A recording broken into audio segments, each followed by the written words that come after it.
आहान रायज़ादा ऐसा वज़नदार नाम मानो इंडिया के टॉप बिजनेसमैन फैमिलीज में से किसी एक का वारिस हो। मगर हम जिस आहान रायज़ादा की बात कर रहे हैं उसके कतरे कतरे से बेबसी झांक रही है। आहान एक करोड़पति बिजनेस फैमिली का दामाद तो ज़रूर है, मगर उसकी हालत पर घर के सभी नौकर भी कहते हैं, कुछ पैसे चाहिए हो तो बता देना, तुम्हारी गरीबी देखी नहीं जाती। कहने के तो आहान जैसी रिच फैमिली के दामाद सड़कों पर महंगी कार दौड़ाते थे, महंगे क्लब में जाते थे, मगर आहान की लाइफ में तीन चीज़ें आम थी। पहली चीज़ बेइज्जती, दूसरी चीज़ बहुत बेइज्जती और तीसरी चीज़ बहुत से भी ऊपर वाली बेइज्जती। और हाँ, कभी कभी वो रईस को जब अपनी बीवी को एक महंगे होटल में खाना खिलाते देखता तो वो खुद से कहता, एक दिन अपना टाइम भी आएगा जब मैं महंगे सूट में ऐसे किसी महंगे होटल में अपनी बीबी शनाया को टशन के साथ खाना खिलाऊंगा। देखना, जब वो मेरे सीने से लग गए एक रोमांटिक ड्यूट में मेरे साथ रोमांटिक कैंडल लाइट डांस करेगी तो होटल में बैठे सारे रईसजादों के सीने पर सांप लेटेंगे। आहान ने ऐसा सोचते हुए अपने हाथ में रखे तकिए को सीने से लगा के कसकर दबा लिया और नींद की खुमारी में जैसे ही उसने पिले को अपनी बाहों में दबाया कि तुरंत ही उसका मोबाइल बज उठा, जिससे आहान चौंक कर उठ बैठा। आंख मलते हुए मोबाइल स्क्रीन पर देखा तो शगुन का फ़ोन था। उसे देखते ही आहान के सारे सपने छूमंतर हो गए। शगुन आहान की बीवी शनाया की कज़न थी, जो हमेशा ही आहान को नीचा दिखाने की कोशिश करती थी। मोबाइल की तरफ देखकर आहान ने बुरा सा मुंह बनाया और फिर कुछ सोचकर फ़ोन उठा लिया। तभी दूसरी तरफ से आवाज़ आई, क्या बात है जिया जी, फ़ोन नहीं उठा रहे आप? जवाब में आहान ने कहा, नहीं शगुन, मैं। तभी शगुन उसकी बात काटते हुए बोली, खैर वो सब छोड़ो, मेरा एक काम है। साहू ज्वेलर्स पर मेरा एक नेकलेस पड़ा हुआ है, मैंने उनके मालिक को फ़ोन कर दिया है। वो नेकलेस लेकर आप मेरे घर पर आ जाइए। और हाँ, तभी आहान बीच में ही बोल पड़ा, शगुन मुझे बैंक जाना है और मैं। तभी शगुन ने कहा, मेरे प्यारे जीजा जी, ये बैंक जाने का तेवर आप किसको दिखा रहे हैं? पलना तो आपको हमारे टुकड़ों पर ही है, इसलिए ये बहाना बनाना छोड़िए और 1 घंटे के अंदर मेरे नेकलेस लाकर मुझे दीजिए। और हाँ, वो ज्वेलर्स आपको 30,000 रुपये भी देगा, उसमें से एक पैसा भी गायब नहीं होना चाहिए। तभी आहान थोड़ा चिढ़ते हुए बोला, देखो शगुन, एक तो मैंने आज तक कभी चोरी नहीं की है और दूसरी बात ये कि अगर इतना ही मुझ पर डाउट है तो ये काम किसी नौकर को भेजकर क्यों नहीं करवा लेती। इस पर शगुन की तंग भरी आवाज़ आई, प्यारे जीजा जी, आप ये बात कब समझेंगे कि इस घर में आपको बहस करने की इजाज़त नहीं है, इसलिए जितना आपसे कहा जा रहा है उतना कीजिए। और मैं फिर से आपसे कह रही हूँ कि उस पैसे में से एक भी रुपया कम नहीं होना चाहिए। ये चीज़ें लेकर आप 1 घंटे के अंदर मेरे घर पहुँच जाइए। बाय। इतना कहकर शगुन ने फ़ोन काट दिया। आहान अपने मोबाइल को इस तरह घूर कर देखने लगा जैसे वो दुनिया की सबसे मनहूस चीज़ हो। जल्दी ही आहान फ्रेश होकर बाथरूम से बाहर आया और जल्दबाजी में अपनी अलमारी की तरफ बढ़ा, जिसमें सिर्फ 2 जोड़ी पुराने कपड़े रखे हुए थे। उनमें से जो सबसे साफ कपड़ा था, आहान ने उसे पहनने के लिए चुना। तैयार होकर वो बाहर निकला और जैसे ही सामने देखा तो उसकी सास यामिनी गिल अपनी कुछ सहेलियों के साथ रमी पार्टी में व्यस्त थी। तभी यामिनी जी की एक सहेली ने अपनी सैंडल की तरफ देखकर कहा, देखो ना यामिनी, आज तुम्हारे यहाँ आते वक्त मेरी सैंडल का स्ट्रिप टूट गया। अब मैं वापस घर कैसे जाऊंगी? इस पर यामिनी जी ने मुस्कुराते हुए कहा, तो इसमें इतना टेंशन लेने की क्या बात है? तू पार्टी एंजॉय कर, मैं किसी सर्वेंट से बोलकर सही करवा देती हूँ। जवाब में वो औरत बुरा सा मुंह बनाते हुए बोली, अरे नहीं, मेरी बहुत महंगी सैंडल है, मैं किसी नौकर पर भरोसा नहीं कर सकती। वैसे भी मैं टूटी सैंडल दोबारा नहीं पहनती, पर क्या करूं, घर तो जाना ही है। जवाब में यामिनी जी मुस्कुराते हुए बोली, अरे नौकर नहीं, बस नौकर से थोड़ा ऊपर है, वो तेरा काम अच्छे से करवा देगा। आहान उस तरफ से निकला ही था जब यामिनी जी की नज़र उस पर पड़ गई। उन्होंने आहान को पुकारा, अरे सुनो आहान, इनकी सैंडल सही करवा ले आना ज़रा। तभी यामिनी जी की सहेली ने कहा, यामिनी, ये काम दमाद से? यामिनी उनकी बात बीच में काटकर बोल पड़ी, अरे तुम टेंशन मत लो, ऐसे कामों में इनको बहुत मज़ा आता है। किसी के पास और कोई काम हो तो वो बता देना। यामिनी जी की ये बातें सीधा आहान के दिल पर आकर लगी, मगर अब उसे ये सब हमेशा ही सुनने की आदत सी हो गई थी। उसे याद था कि आज उसका बर्थडे है, मगर ये सिर्फ उसे ही याद था, बाकी किसी को भी इससे कोई मतलब नहीं था। तभी आहान ने यामिनी जी से कहना चाहा, मगर अभी मैं शगुन के काम से। उसके इतना कहते ही यामिनी जी ने आंखें दिखाते हुए कहा, बहस नहीं, जल्दी से काम खत्म करके आओ। और अब यामिनी जी की सहेली ने आहान को उसकी टूटी हुई सैंडल की स्ट्रिप दिखाकर कहा, बस ये वाली सही करवा कर लाना। कहते हुए उसने आहान का हाथ उठाकर सैंडल उसके हाथों में पकड़ा दी। आहान सर झुकाए उस सैंडल की तरफ देखने लगा। ना चाहते हुए भी आहान को ये काम करना पड़ रहा था। उसे जाते देख यामिनी की बाकी दो सहेलियों ने भी अपने अपने काम पकड़ा दिए। आहान सबकी बातें सुन रहा और फिर सामने लगी शनाया की तस्वीर देखकर मन ही मन बोला, इतनी बेइज्जती के बाद भी अगर मैं इस घर में टिका हुआ हूँ तो सिर्फ इसलिए शनाया, क्योंकि मैं आपको खोना नहीं चाहता। I love you. इतना कहकर आहान बाहर आ गया।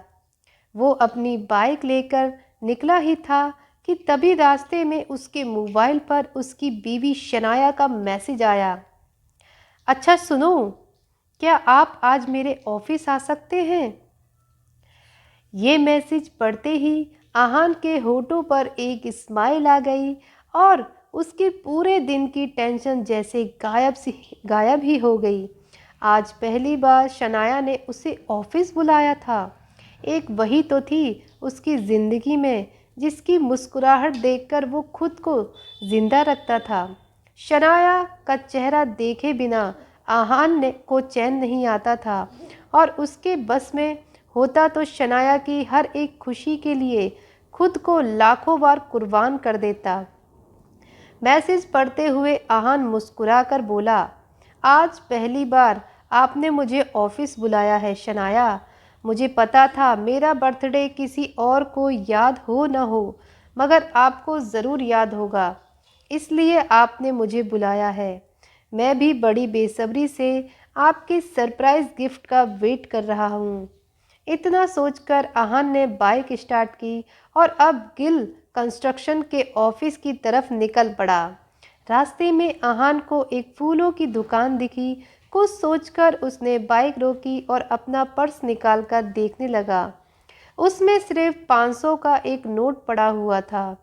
उस नोट की तरफ देखते हुए आहान ने कहा, ओह, 2 ही जोड़ी कपड़े हैं मेरे पास। बैंक जाने के लिए इन्हीं पैसों से मुझे नए कपड़े लेने थे, पर कोई बात नहीं, शनाया से बढ़कर कुछ भी नहीं। और फिर उस पैसों से आहान ने शनाया के लिए फूलों का वो बुके ले लिया। जैसे ही आहान वापस मुड़ा तो उसे शगुन का काम और अपनी सास के दिए हुए काम याद आ गए। उसने एक नज़र घूर कर उस सैंडल की तरफ देखा और कहा, माफ़ करना डियर आंटीज एंड सासू माँ, आपके चरणों को प्रणाम, मगर शनाया से बढ़कर मेरे लिए कुछ भी नहीं, थोड़ा सा सुन ही लेंगे आपसे। इतना कहकर आहान ने वो सैंडल उठाया और पास की झाड़ियों में फेंक दिया। आज वो पहली बार गिल कंस्ट्रक्शन के ऑफिस जा रहा था, जो कंपनी गिल खानदान की थी। ये सोचकर आज वो फूला नहीं समा रहा था कि आज वहाँ उसका अच्छे से स्वागत होगा। वहाँ पहुँचते ही आहान तेजी से ऑफिस के अंदर की तरफ बढ़ा ही था कि तभी सामने से आ रहा एक आदमी से आहान टकरा गया, जिससे आहान के हाथों में मौजूद बुके नीचे गिर गया। वो व्यक्ति देखने में काफ़ी अमीर लग रहा था, जिसके जिस्म पर नीला सूट और आंखों पर काला चश्मा चढ़ा हुआ था। उसका नाम देव मल्होत्रा था और वो शनाया का क्लाइंट था, जो अभी अभी शनाया के कैबिन से बाहर निकला था। वो आहान पर चिल्लाते हुए बोला, यू इडियट, दिखाई नहीं देता क्या तुम्हें? पता नहीं कहाँ कहाँ से मुंह उठाकर चले आते हैं। इस ऑफिस के अंदर तुम्हारे खड़े होने की भी औकात नहीं है और टहल ऐसे रहे हो जैसे तुम्हारी खाला का घर हो। कौन हो तुम? शायद मल्होत्रा ने भी उसके बदरंग कपड़ों से उसे नौकर या ऑफिस बॉय ही समझ लिया था। मल्होत्रा ने एक नज़र नीचे पड़े बुके की तरफ देखा और फिर उसे अपने पैरों तले कुचल के बाहर निकल गया।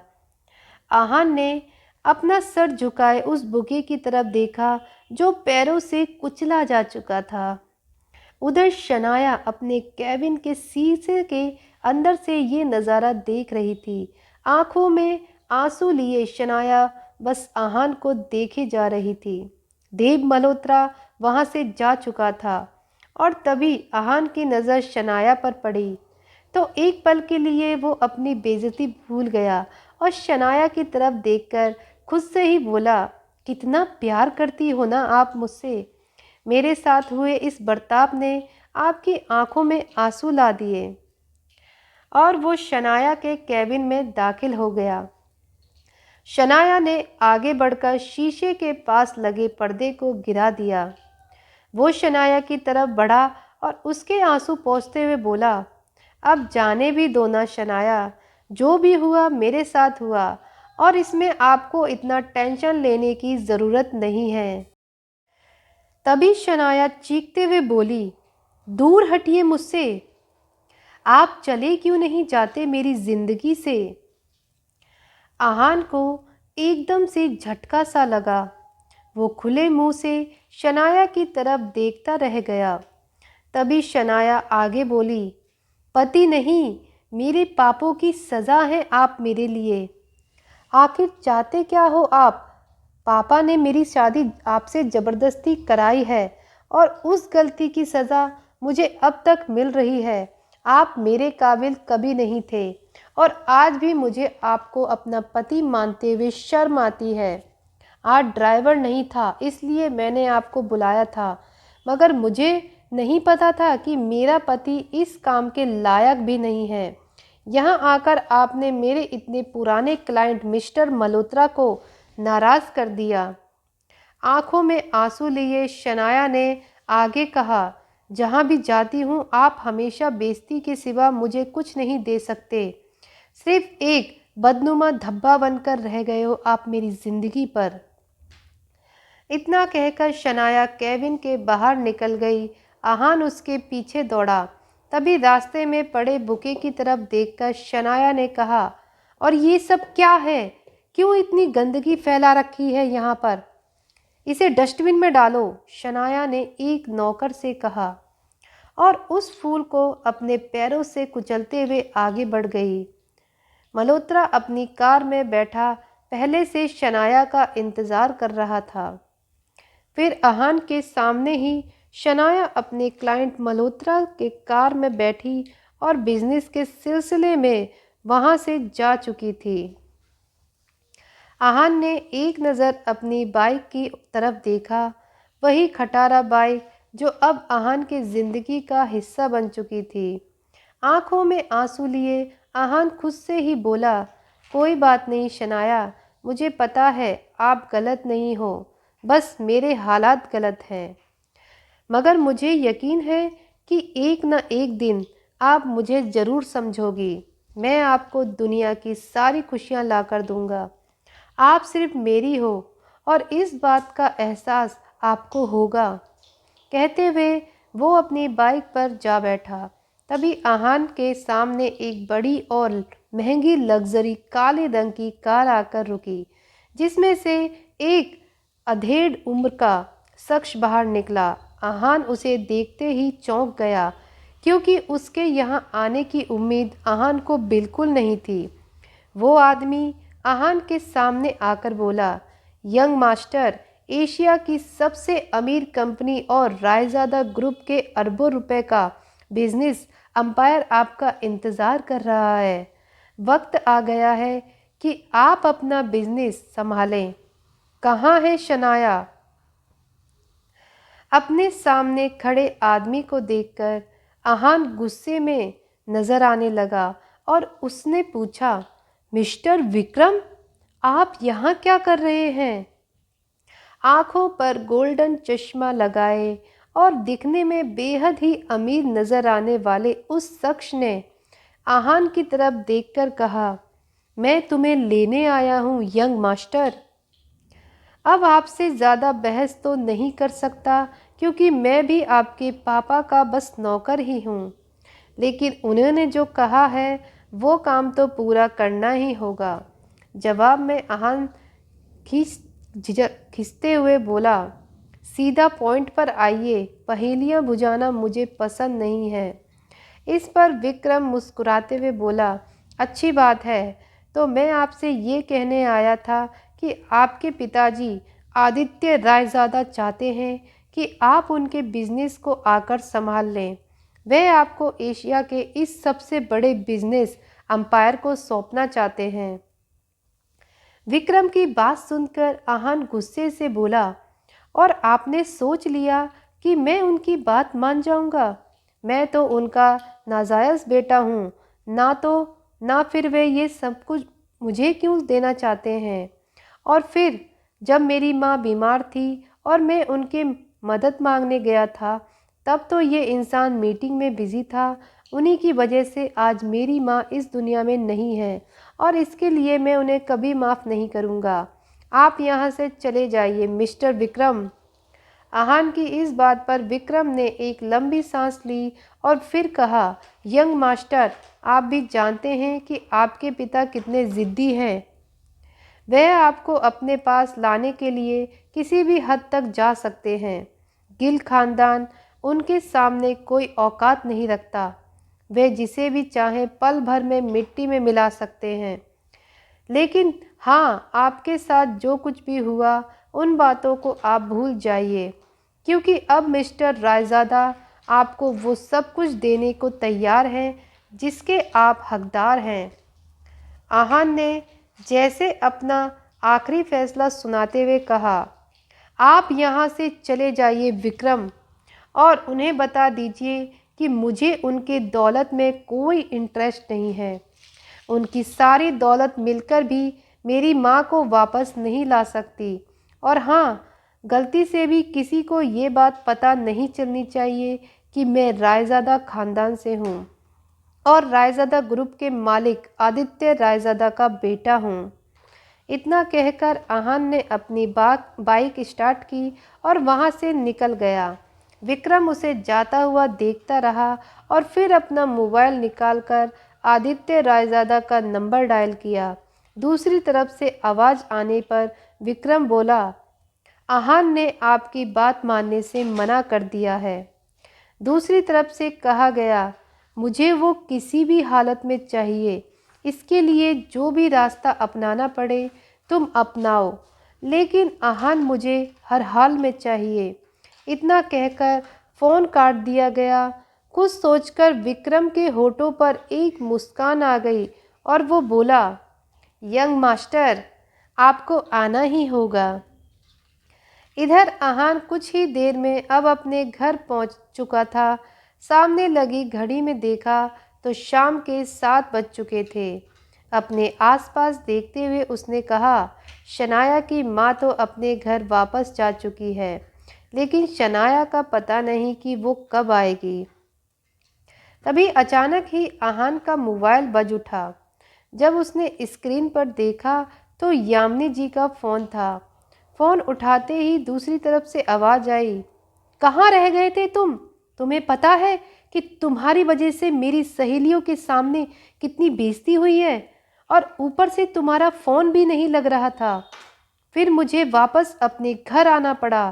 कहाँ थे इतनी देर तक?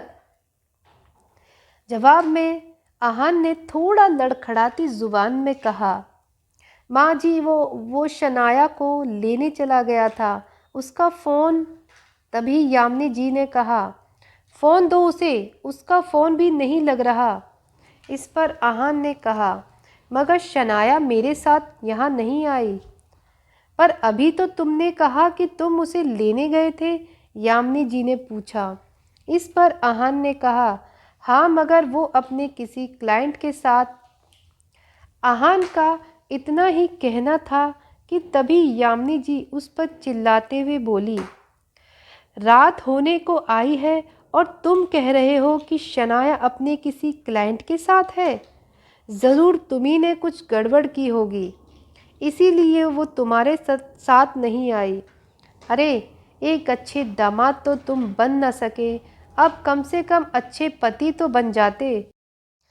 ढूंढो उसे जाकर, कहाँ है वो, और मुझे 1 घंटे के अंदर शनाया घर में चाहिए। इतना कहकर यामिनी जी ने फ़ोन काट दिया। आहान ने शनाया का नंबर डायल किया तो वो नहीं लग रहा था। अब सच में उसे शनाया की फिक्र होने लगी। वो लगातार शनाया को फ़ोन लगाता रहा, मगर उसका फ़ोन नहीं लगा। अब परेशान होकर आहान बाहर निकला और अपनी बाइक स्टार्ट करके देव मल्होत्रा के नाइट क्लब की तरफ निकल पड़ा। आहान के बारे में भले ही मल्होत्रा को नहीं पता था, मगर आहान देव मल्होत्रा के बारे में कई बार शनाया के मुंह से सुन चुका था कि मल्होत्रा उसका पुराना क्लाइंट है और उसका एक नाइट क्लब भी है। आहान ने क्लब के सामने ले जाकर अपनी बाइक रोक दी और फिर अंदर दाखिल हो गया। अंदर बेहद ही शोर शराबा था और लोग शराब पीकर नाच रहे थे। आहान ने चारों तरफ नजरें दौड़ाई, मगर शनाया उसे कहीं भी नजर नहीं आई। कुछ सोचते हुए आहान क्लब के मैनेजर की तरफ बढ़ा ही था कि तभी बगल के एक कमरे से उसे शनाया के चिल्लाने की आवाज़ सुनाई दी। आहान ने एक झटके से दरवाज़ा खोला तो उसका मुंह खुला का खुला रह गया। कमरे के अंदर शनाया नशे में थी और देव मल्होत्रा उसके साथ ज़बरदस्ती करने की कोशिश कर रहा था। आहान को वहां देखते ही देव उस पर चिल्लाया, तुम यहाँ? तुम्हारी हिम्मत कैसे हुई यहाँ आने की? आहान की आंखें गुस्से में लाल हो चुकी थी। वो मल्होत्रा की तरफ बढ़ा और उसके गाल पर एक जोरदार थप्पड़ जड़ दिया। पकड़े जाने के डर से देव मल्होत्रा के हाथ पांव कांपने लगे थे। इधर शनाया अब बेहोश हो चुकी थी और फिर आहान शनाया को उठाते हुए अपने दांत पीसते हुए बोला, मिस्टर देव मल्होत्रा, मैं शनाया का पति हूँ। जी तो करता है कि मैं यहीं पर तुम्हें जान से मार दूं, मगर मेरी बीवी के कारण मेरे हाथ बंधे हुए हैं। इसे तुम्हारे ऊपर बहुत विश्वास था। अब तुम्हारा क्या करना है इसका फैसला शनाया ही करेगी। इतना कहकर आहान ने शनाया को अपनी गोद में उठाया और वहां से निकल गया।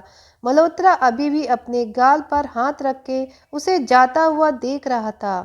घर पहुंचकर आहान ने शनाया को अपनी गोद में उठाकर अपने बेड के करीब ले गया और फिर उस पर सुला दिया।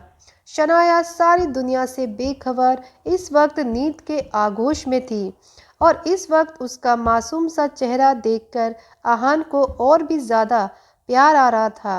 आहान ने शनाया का चेहरा देखते हुए कहा, मुझे पता है कि हमारा एक साथ सोना आपको पसंद नहीं, पर आज की रात आपको इसी कमरे में सोना पड़ेगा, क्योंकि आप ऐसी हालत में नहीं हो जो मैं आपको अकेला छोड़ दूं। कहते हुए आहान शनाया के करीब गया और उसके सर पर हाथ फिराने लगा। शनाया का चेहरा देखकर उसका मन हो रहा था कि आज वो इस चेहरे को चूम ले, मगर फिलहाल उसके अंदर इतनी हिम्मत नहीं थी। आहान ने एक लंबी सांस ली और शनाया को ब्लैंकेट से कवर करने के बाद खुद एक पिलो उठाकर बगल में पड़े सोफे पर जाकर सो गया। सुबह आहान जल्दी ही उठ गया और बाथरूम से बाहर निकलकर अपने कपड़े पहन ही रहा था जब शनाया की आंख खुली। शनाया खुद को आहान के बेड पर देखते ही उस पर चिल्ला पड़ी, आपकी हिम्मत कैसे हुई मुझे अपने साथ सुलाने की? कैसे आई मैं यहाँ? आहान शनाया की तरफ हैरानी से देखने लगा। उसने तो उम्मीद की थी कि आज शनाया उसे थैंक्स बोलेगी, क्योंकि आहान ने उसे बचाया था, मगर ये तो उल्टा आहान पर ही बरस रही थी। तभी शनाया ने फिर से कहा, आपको पता है ना कि मेरा कमरा अलग है, फिर अपने बेड पर मुझे सुलाने की आपकी हिम्मत कैसे हुई? क्यों किया आपने ऐसा? इस पर आहान ने कहा, शनाया आप रात को नशे में थी और मैं आपको मल्होत्रा से बचाकर यहाँ लाया था। आपकी हालत देखकर मैंने आपको अकेला छोड़ना सही नहीं समझा, बस इसलिए। अब शनाया को बीती रात की सारी घटना याद आ गई, जब देव मल्होत्रा ने उसके ड्रिंक में कोई दवा मिला दी थी और फिर उसका फ़ायदा उठाना चाहा था। जब आहान वहाँ आया तो यहाँ तक शनाया को सब याद था। उसी के बाद शनाया बेहोश हो गई थी और अब शनाया एकदम से चुप हो गई। उसे खुद पर गुस्सा आ रहा था, मगर फिर उसने बात को घुमाते हुए कहा, मुझे याद है कि कल मेरे साथ क्या हुआ था, और अगर आप ये समझते हो कि उसका फ़ायदा उठाकर आप मेरे करीब आ सकते हैं तो इसे अपने दिमाग से निकाल दीजिए। शनाया ने इस बात को इस तरह से कहा था कि आहान को हंसी आ गई। वो नज़रें घुमाकर अपने कपड़े पहनने में व्यस्त हो गया। तभी शनाया अपनी जगह से उठी और आगे बढ़कर टेबल पर अपना लैपटॉप उठाकर बोली, आपके चक्कर में तो मुझे याद ही नहीं रहा कि कुछ ज़रूरी काम भी करना था। इस मल्होत्रा का अब तो कुछ करना पड़ेगा। मुझे नहीं पता था वो इतना घटिया इंसान होगा।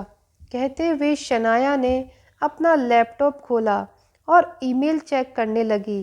तभी उसके सामने जो दिखा उसे शनाया एकदम से शॉक्ड हो गई। वो हैरानी से ईमेल पढ़ते हुए बोली, ये कैसे हो सकता है? इस ऑफिसर ने मेरे सबसे बड़े ड्रीम प्रोजेक्ट को अप्रूवल देने से मना क्यों कर दिया?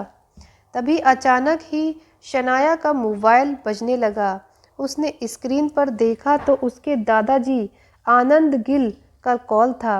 गिल कंस्ट्रक्शन कंपनी के बिजनेस से जुड़े सारे अहम फैसले वही लेते थे। शनाया फ़ोन की तरफ ऐसे देखने लगी जैसे अगर उसे उठा लिया तो कयामत ही आ जाएगी। उसे पता था कि बिजनेस से जुड़े फैसले लेने में उसके दादाजी बेहद ही सख्त हैं और अगर उसने फ़ोन उठाया तो कुछ बुरा ही सुनने को मिलेगा। आखिर में फिर शनाया ने फ़ोन उठाकर अपने कानों से लगा लिया। कुछ देर वो यूं ही दूसरी तरफ से बातें सुनती रही और फिर आखिर में मोबाइल उसके हाथों से छूटकर नीचे गिर गया। वो एकदम से सदमे में आ चुकी थी। शनाया के फ़ोन उठाते ही दूसरी तरफ से आवाज़ आई, शनाया, तुम्हें हमारी कंपनी के सबसे बड़े प्रोजेक्ट को तुमसे वापस लिया जा रहा है और साथ ही अब तुम इस कंपनी फैमिली बिजनेस से अलग हो रही हो। तुम्हारा अब गिल कंस्ट्रक्शन से कोई वास्ता नहीं होगा। यह सुनकर शनाया के हाथों से मोबाइल नीचे गिर चुका था। अपने दादाजी के इस फैसले से शनाया एकदम से शॉक्ड होकर बैठ गई। आहान दौड़कर उसके पास आया और बोला, क्या हुआ शनाया, किसका फ़ोन था? आहान ने लैपटॉप की स्क्रीन पर वो मेल देखा जिसे शनाया ने पढ़ा था। तभी शनाया ने कहा, अब जो कुछ भी है ये मेरी सिरदर्दी है और इसे मैं खुद ही हैंडल कर लूँगी। इसी मेल की वजह से मुझसे मेरा ड्रीम प्रोजेक्ट छीना गया। दादाजी ने कहा है कि अब वे मुझसे ये प्रोजेक्ट वापस ले रहे हैं और इसी के साथ मुझे कंपनी से भी बाहर किया जा रहा है। इस पर आहान बोला, मगर ऐसा कैसे हो सकता है? एक प्रोजेक्ट ना होने से कोई को कंपनी से बाहर कैसे कर सकता है? और फिर अप्रूवल नहीं मिला तो इसमें उसमें आपकी क्या गलती है? जवाब में शनाया ने अपना सिर नीचे झुकाए ही कहा, मैंने कहा ना, इसे मैं खुद हैंडल कर लूँगी। तभी आहान बीच में ही बोल पड़ा, मेरे ख्याल से आपको अपने दादाजी से मिलकर इस मामले में बात करनी चाहिए। इतना बड़ा फैसला एक फ़ोन पर नहीं हो सकता। आहान की बात पर शनाया बिना कुछ बोले वहाँ से जाने लगी। तभी आहान ने कहा, शनाया, सभी मुझे बस निकम्मा ही समझते हैं। शायद आप भी ऐसा ही समझती हो, मगर दूसरों पर विश्वास करके भी आपको क्या मिला? अब एक बार अपने इस निकम्मे पति को भी मौका देकर देख लो। शनाया अपनी जगह से घूमी और आहान के पास आकर बोली, ओह, तो आप अपने आप को बड़ा तीसमार खान समझते हैं। क्या करेंगे आप? जवाब में आहान ने कहा, मेरे साथ चलो शनाया और अपने दादाजी से बात करो। शनाया उसे घूरती रही और फिर कुछ देर सोचकर कहा, चलो। फिर आहान उसे लेकर गिल कंस्ट्रक्शन के ऑफिस की तरफ निकल पड़ा। कुछ ही देर में वे दोनों शनाया के दादाजी आनंद गिल के ऑफिस में थे। आनंद ने शनाया की तरफ देखते हुए कहा, देखो शनाया, बिजनेस के मामले में मैं बहुत ही साफ हूँ। मैंने जो फैसला लिया उसे गुस्से या जज्बात में आकर नहीं लिया।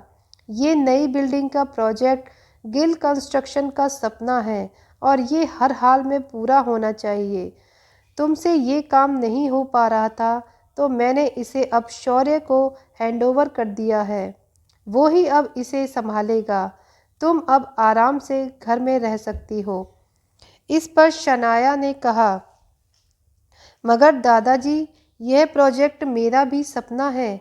मुझे नहीं पता कि कहाँ कमी रह गई जो हमें अप्रूवल नहीं मिला, लेकिन मैं आपसे वादा करती हूँ कि हर हाल में ये अप्रूवल लेकर ही रहूँगी। शौर्य को ये प्रोजेक्ट देने से पहले प्लीज़ मुझे एक आखिरी मौका दीजिए। आनंद गिल ने एक नज़र शनाया को घूरकर देखा और फिर कुछ सोचते हुए बोले, ठीक है, लेकिन ये काम आज ही होना चाहिए। शनाया ने हाँ में सर हिलाया और फिर आहान के साथ बाहर आ गई। शौर्य शनाया का ही कज़न था जो हमेशा से ही शनाया को बिजनेस से बाहर करना चाहता था।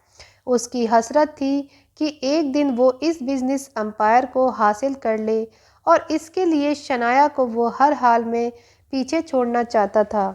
शौर्य के पिता नीरज भी इस काम में उसका बखूबी साथ दे रहे थे। आहान और शनाया अब म्युनिसिपैलिटी के उस सरकारी ऑफिस पहुंच चुके थे जहां से उन्हें अप्रूवल लेना था। तभी शनाया ने वहां से शौर्य को बाहर आते हुए देखा तो चौंक गई। शौर्य शनाया की तरफ देखकर एक कुटिल मुस्कान के साथ उसके करीब आते हुए बोला, ओह, अप्रूवल के लिए आई हो, मगर कुछ नहीं हो सकता शनाया, उस ऑफिसर को मैंने खरीद लिया है। शनाया ने शौर्य को घूरकर देखा और आहान के साथ अंदर बढ़ गई। उस वक्त वहाँ पर कोई मीटिंग चल रही थी जब शनाया वहाँ पहुँची। शनाया एक ऑफिसर के सामने आकर गुस्से में बोली, मिस्टर सक्सेना, मुझे आपसे कुछ बात करनी है। सक्सेना नाम का वो शख्स सर उठाकर मुस्कुराते हुए बोला, कहिए शनाया जी, कैसे आना हुआ? आहान सब कुछ अपने सामने होते हुए देख रहा था। इधर शनाया ने सक्सेना से कहा, शहर में बन रही गिल कंस्ट्रक्शन के बिल्डिंग के लिए जो भी ज़रूरी डॉक्यूमेंट्स हैं वो सारे कंप्लीट हैं। हर जगह सभी नियमों का पालन किया गया है, लेकिन बावजूद इसके हमें अप्रूवल नहीं मिला। क्या मैं जान सकती हूँ ऐसा आपने क्यों किया? तभी शनाया के पीछे से किसी औरत की आवाज़ आई, मैंने ही ऐसा करने को मना किया था। आहान और शनाया ने पलटकर उस औरत की तरफ देखा तो शनाया एकदम से चौंक पड़ी। अचानक ही शनाया के मुंह से निकला, कामिनी तुम यहाँ? जवाब में कामिनी मुस्कुराते हुए उसके पास आई और बोली, हाँ मैं यहाँ, यही तो काम करती हूँ मैं। और ये जिस सक्सेना से तुम बात कर रही हो ये मेरा पति है शनाया। शनाया एकदम से भौचक्की होकर कामिनी की तरफ देखने लगी। तभी कामिनी ने कहा, जब मैंने देखा कि तुम्हें हमारा अप्रूवल चाहिए तो मैंने ही इन्हें ऐसा करने से मना कर दिया था। आज मेरा पति ऐसी जगह पर है जहाँ पर वो तुम्हारा काम बना भी सकता है और बिगाड़ भी सकता है। वैसे भी तुम तो बहुत पैसे वाली हो ना, तो करवा लो अपना काम जिससे भी करवा सको। इतने में शनाया बोल पड़ी, कामिनी जो कुछ भी हुआ था वो मेरी गलती थी, मैं नासमझ थी, प्लीज़ उस बात को अब भूल जाओ। और तभी कामिनी उसकी बात काटकर बीच में ही बोल पड़ी, मैं नहीं भूल सकती शनाया, मैं उस दिन को नहीं भूल सकती जब मेरी शादी तय हुई थी और ये बात मैं तुम्हारे साथ ही सभी सहेलियों को बता रही थी।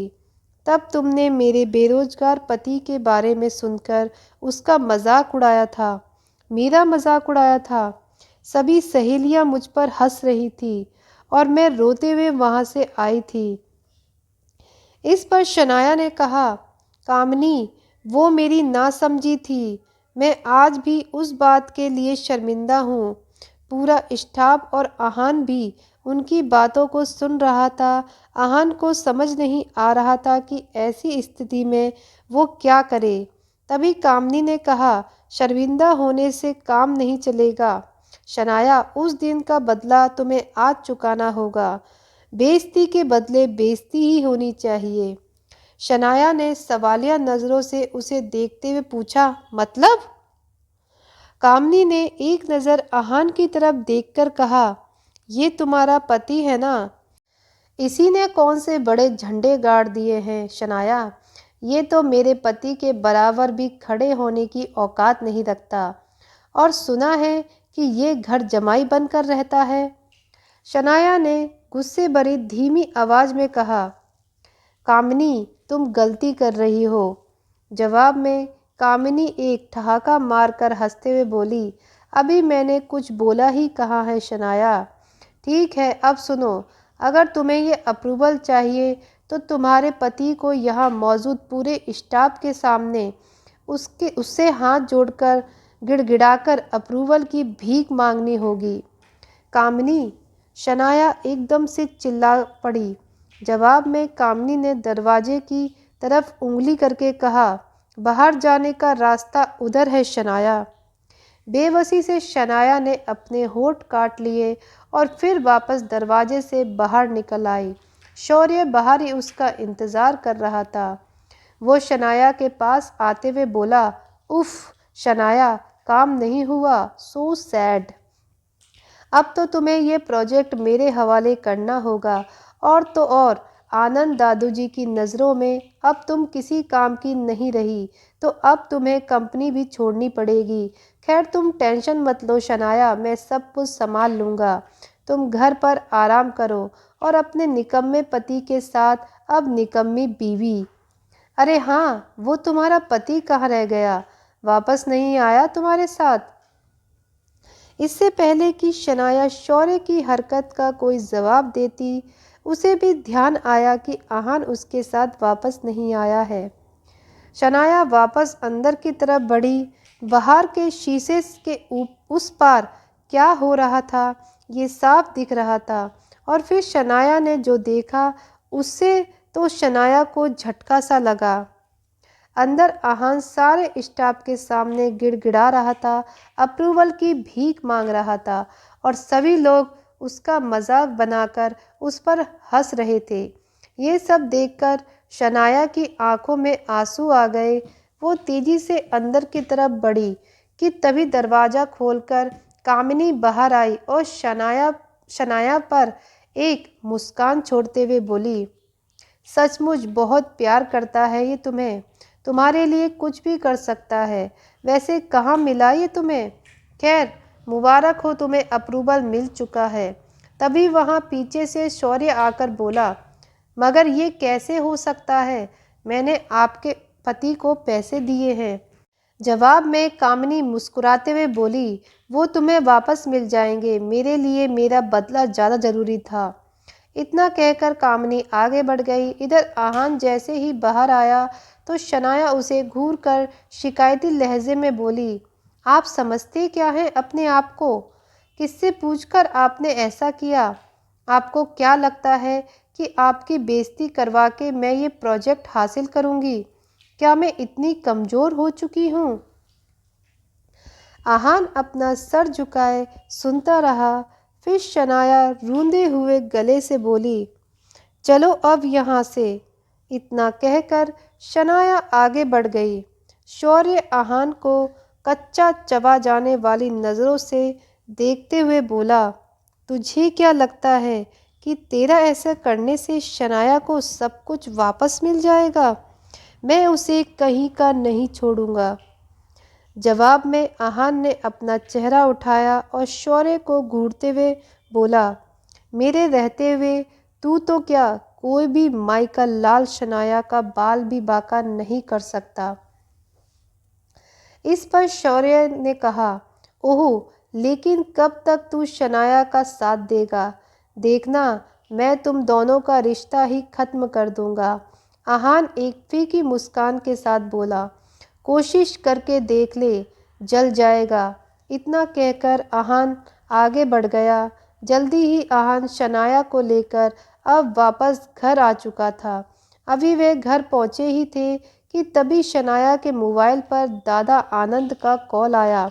बेटा शनाया, तुम्हारी कामयाबी की खुशी में हमने आज हमारे पुराने घर पर पार्टी रखी है, तुम आहान के साथ आ जाना। ये सुनकर शनाया खुशी से बोली, जी दादाजी, थैंक यू, हम आ जाएंगे। कहकर शनाया ने फ़ोन रख दिया। आहान उसे इतना खुश देखकर उसके पास आकर बोला, क्या हुआ?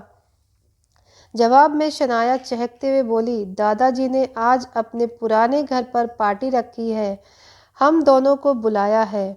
फिर अचानक ही वो थोड़ा सख्त सा चेहरा बनाते हुए बोली, मेरा मतलब है पार्टी में बुलाया है, मगर इसमें इतना खुश होने वाली बात नहीं है। उन्होंने कहा है कि आप मुझे छोड़ने चलोगे।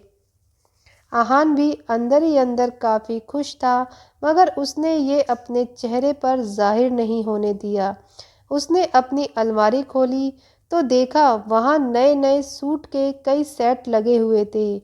आहान ने हैरानी से शनाया की तरफ देखा तो शनाया ने कहा, इतना हैरान होने की ज़रूरत नहीं है, मैंने अपने लिए कुछ कपड़े मंगवाए थे जो मुझे पसंद नहीं आए, तो दुकानदार पैसे वापस नहीं कर रहा था, इसलिए आपके लिए कुछ मंगवा लिया, चलते समय इन्हें पहन लेना।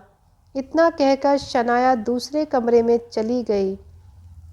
तभी शनाया के मोबाइल पर शगुन का कॉल आने लगा, जिसे शनाया ने उठा लिया। दूसरी तरफ से शगुन की आवाज़ आई, शनाया, ये शॉपकीपर कह रहा था कि तूने आहान के लिए स्पेशल ऑर्डर देकर सूट बनवाया है, ये क्या चल रहा है? जवाब में शनाया ने कहा, मैं आहान के लिए कुछ करूं तो इसमें गलत क्या है? फ़ोन रखो, बाद में बात करेंगे। ये कहकर शनाया ने फ़ोन रख दिया। शाम हो चुकी थी और सभी बड़े लोग पार्टी में आ चुके थे। आहान और शनाया को देखकर शौर्य और शगुन के मन में कुछ और ही चल रहा था। शगुन ने शौर्य के पास आकर कहा, मैंने एक काम दिया था आहान को, वो भी नहीं किया इसने। आजकल बहुत ज़्यादा सर पर चढ़ा जा रहा है। जवाब में शौर्य हाथ में मौजूद ड्रिंक का एक सिप लेते हुए बोला, इसके लिए मैंने कुछ सोचा है, कुछ ऐसा जिससे ये जोड़ी जितनी ज़्यादा खूबसूरत दिख रही है, लोग इन पर उतना ही थूकेंगे। बस एक प्लान है जिसमें तुम्हें मेरा साथ देना होगा। शगुन ने सवालिया नज़रों से शौर्य की तरफ देखा। आखिर क्या प्लान आया है शौर्य के दिमाग में? जानने के लिए जुड़े रहिए हमारे चैनल DL हिंदी स्टोरी पर। मिलते हैं अगली वीडियो में। तब तक के लिए आपका तहे दिल से धन्यवाद।